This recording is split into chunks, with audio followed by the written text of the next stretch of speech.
C'est l'heure du journal de l'Afrique. Soyez les bienvenus sur France 24. À la une ce soir, Sergueï Lavrov en République du Congo, le chef de la diplomatie russe, poursuit sa tournée africaine. Il a rencontré le président Sassou Nguesso. Ils ont évoqué les crises sécuritaires sur le continent et la guerre en Ukraine. Nous serons à Brazzaville dans ce journal. La région du Tigré en Éthiopie, elle se relève doucement des 19 mois de guerre. La capitale Mekele est ravagée par le conflit et la crise humanitaire n'est toujours pas réglée. Les détails à suivre.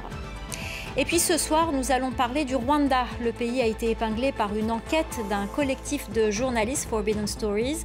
Ce mardi, une tribune publiée chez nos confrères de Jeune Afrique parle d'acharnement contre le régime du président Paul Kagame. Nous en parlerons ce soir avec une journaliste écrivaine, Michaela Wrong, auteure de Rwanda, Assassins sans frontières. Interview à suivre à la fin de ce journal.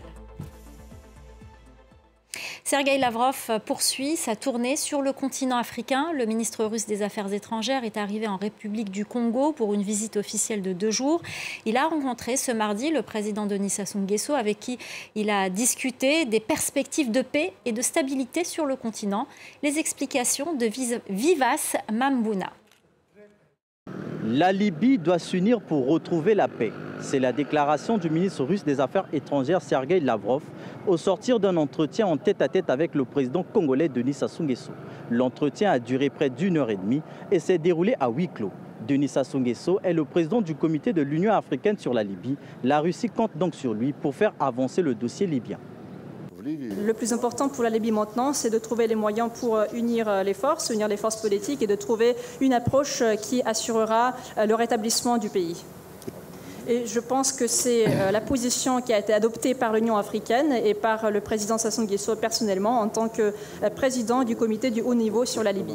Nous soutiendrons l'initiative du président Sassou Nguesso qui vise à organiser une conférence interlibyenne et nous utiliserons nos contacts avec les différents acteurs politiques libyens pour que cette conférence puisse avoir lieu.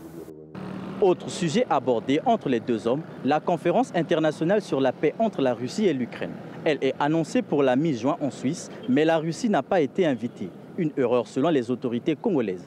La position qui est la nôtre, qui est restée invariable, c'est la recherche absolue d'une solution négociée. Dans un conflit de ce genre, si on recherche vraiment la paix, il faut autour de la table les deux protagonistes. D'autant plus que la Russie est une puissance nucléaire et tout le monde le sait. Lors de sa visite, Sergueï Lavrov a aussi réitéré la position de la Russie concernant l'éventuel envoi des instituteurs français sur le sol ukrainien. Le Russe prévient que son pays frappera les instructeurs étrangers en Ukraine. Au Togo, c'est au tour d'un autre parti d'opposition, les Forces démocratiques pour la République, d'annoncer son retrait de l'Assemblée nationale. Vendredi dernier déjà, l'ANC, l'Alliance nationale pour le changement, dirigée par Jean-Pierre Fabre, avait décidé de ne pas siéger dans l'hémicycle. Écoutez le président national des Forces démocratiques pour la République. Aujourd'hui, on nous dit que toute l'opposition est réduite à 5 députés. Mais qui peut le faire croire à qui dans ce pays? Que le RPT Unir est tellement aimé par les Togolais à telle enseigne que eux, ils ont tout raflé et qu'ils n'ont laissé que 5 sièges à l'opposition. C'est en analysant ces facteurs-là que nous avons compris que aller à l'Assemblée aujourd'hui, c'est aller les accompagner dans ce qu'ils ont commencé par les anciens députés que nous avons tous décriés dans ce pays. Donc ils ont commencé quelque chose d'anormal, d'indécent, et ils ont besoin de nous pour aller parachever ce qu'ils ont commencé là-bas. C'est pour ça que nous avons décidé de ne pas aller siéger à l'Assemblée nationale. En partant en Éthiopie, dans la région du Tigré, ravagée par la guerre et toujours en proie à une crise humanitaire, la capitale Mekele renaît doucement de ses cendres, 19 mois après un accord de paix qui a mis fin au conflit meurtrier. Sophie Lamotte. Après 2 ans de guerre, le bruit de tirs à l'arme lourde a été remplacé par celui des marteaux sur les chantiers. Des bâtiments sont érigés là où des soldats et des civils sont tombés. Une ville tout entière qui tente de se relever et tourner une page sombre de l'histoire de la région. Les gens trouvent enfin un peu de réconfort après de nombreuses épreuves. Quand c'est la paix comme maintenant, les gens peuvent se concentrer sur leurs moyens de subsistance. 2 ans de guerre entre l'armée éthiopienne et les autorités rebelles tigréennes, marquées par des atrocités perpétrées par les 2 camps. Selon l'Union africaine, 600 000 personnes ont été tuées, des millions déplacées et la région plongée dans une grave crise humanitaire. Alors que les 2 camps se battent pour le contrôle de Mekele, la capitale régionale, ils ont imposé un blocus de facto. Entrée bloquée aux humanitaires, médias interdits et Internet coupé. Plus de 90% des établissements de santé du Tigré ont été endommagés ou détruits. Et dans ce contexte d'après-guerre, les autorités misent sur les infrastructures. Nous construisons une dizaine de routes dans la ville. Nous travaillons également sur 2 hôpitaux qui sont actuellement en cours de construction. Pendant la guerre, les 2 camps ont recruté des civils en masse pour combattre dans leurs rangs. Herman Gebre Marian est l'un d'eux. Il a combattu avec le Front populaire de libération du Tigré et a été désarmé et démobilisé après la guerre. Il participe aujourd'hui à la reconstruction de cet ancien champ de bataille. Maintenant que la guerre est terminée, la paix règne. Si cette paix se maintient, tous les services publics tels que les télécommunications, les hôpitaux et les écoles apporteront des changements substantiels. Le chemin de la reconstruction pourrait néanmoins être semé d'embûches. Le gouvernement éthiopien, affaibli économiquement par la guerre, a estimé le coût des travaux à plus de 20 millions d'euros.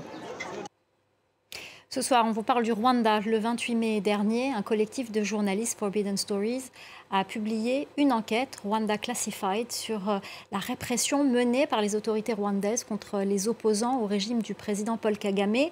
Les informations de 50 journalistes de 11 pays différents révèlent les différentes pressions, intimidations, menaces ou des tentatives d'assassinat pour faire taire les voix dissidentes, que ce soit au Rwanda ou à l'étranger. Ce soir, nous recevons la journaliste britannique Michaela Wrong, auteure du livre « Rwanda, assassins sans frontières ». Bonsoir, merci beaucoup d'être avec nous. Bonsoir. Alors, vous ne faites pas partie du collectif de journalistes qui a publié Rwanda Classified, mais vous avez en quelque sorte insufflé cette enquête avec votre livre où vous racontez la traque d'un opposant rwandais à l'étranger. Tout d'abord, que pensez-vous de l'enquête ? Je pense que c'était... j'attendais ça depuis des longues années parce qu'on a beaucoup... On a compris que le Rwanda mène une campagne d'assassinat, intimidation et harcèlement extraterritorial à l'étranger depuis des années, des décennies. Et on n'en parlait pas. Alors je suis contente qu'on finalement on a vu quelques articles, quelques documentaires là-dessus. Alors justement, aujourd'hui, une tribune dans l'hebdomadaire Jeune Afrique remet en question l'objectivité des sources des journalistes qui ont contribué à cette enquête. Qu'avez-vous à leur répondre ? Bon, à la place de signer, les gens qui ont signé cette tribune, je serais gênée parce que c'est une tribune qui se concentre, comme toujours, sur le passé, sur ce qui s'est passé dans les années 90. Et on parle, avec Forbidden Stories, on parle de ce qui se passe maintenant. Et c'est un régime qui est devenu une dictature.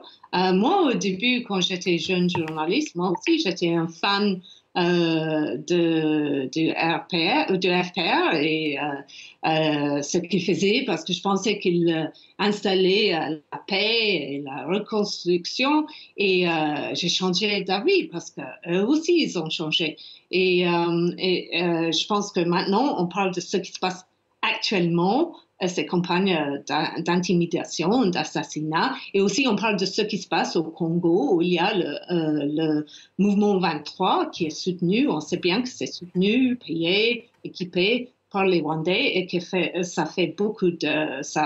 c'est en train de prendre du terrain dans le Congo et de créer des énormes nombres de déplacés. Alors, il faut parler de ce qui se passe maintenant et pas devenir obsédé par ce qui se passe passé dans le régime du Habyarimana et le soutien que Mitterrand avait donné à ce régime. On parle du présent. Alors justement, on parle dans cette tribune d'ennemisation du régime. Y a-t-il un acharnement contre le régime de Paul Kagame ? Bon, c'est un régime qui met en prison les journalistes, qui a empêché la chef de l'opposition de se présenter pour les élections. Victorine Ingabire. Oui, en juillet, qui envoie des escadrons de morts à l'étranger pour cibler les gens qui sont en exil, les dissidents, les journalistes, les gens qui travaillent dans les droits de l'homme, et qui en plus envoie ces soldats pour se combattre et pour prendre du terrain en Congo de l'Est. Alors je pense qu'il y a beaucoup là sur laquelle il faut discuter. Et la France, j'ai l'impression que les intellectuels, les journalistes, les universitaires sont obsédés par le passé et le soutien du gouvernement Mitterrand pour Habyarimana. Alors, il ne faut absolument pas regarder de près ce que Kagame est en train de faire dans les pays des Grands Lacs. Alors, dans l'enquête de Forbidden Story, cette enquête, en fait, met en avant le sort du journaliste John William Twali. Il était menacé et il est mort d'un accident de voiture, un accident de voiture suspect. Comment prouver qu'un accident est un assassinat? Bon, on ne peut pas prouver, mais on sait qu'avant sa mort, il avait signalé à sa famille, à tous ses amis, qu'il était surveillé, suivi et menacé en répétition par la police rwandaise. Il avait beaucoup de problèmes avec la sécurité rwandaise. Il craignait sa mort. Et on sait qu'après qu'il est mort, soi-disant dans un incident de trafic de circulation, l'enquête a eu lieu à huis clos. Il y a on entend des différentes histoires sur à quel moment il est mort, où il est mort, et on n'a pas vu son corps. Alors, effectivement, il y a eu tellement d'autres morts suspects de ce type au Rwanda que je pense qu'on a bien raison d'enquêter là-dessus. Alors, justement, vous aviez enquêté sur les opposants et notamment un opposant, Patrick Karegeya, qui était autrefois chef du renseignement extérieur du Rwanda, qui a été retrouvé mort, étranglé, dans une chambre d'hôtel en Afrique du Sud. C'est de ça que parle votre livre. Oui, c'est le moment où j'ai décidé d'écrire ce livre, parce que c'était l'ancien chef des renseignements qui était parti en exil. Il a fondé une partie en opposition contre Kagame, qui lui-même, c'était un ancien ami de Kagame. Il disait, ce monsieur est devenu un dictateur, je crains pour l'avenir. Alors, il a fondé une partie d'opposition et ils ont commencé à faire campagne.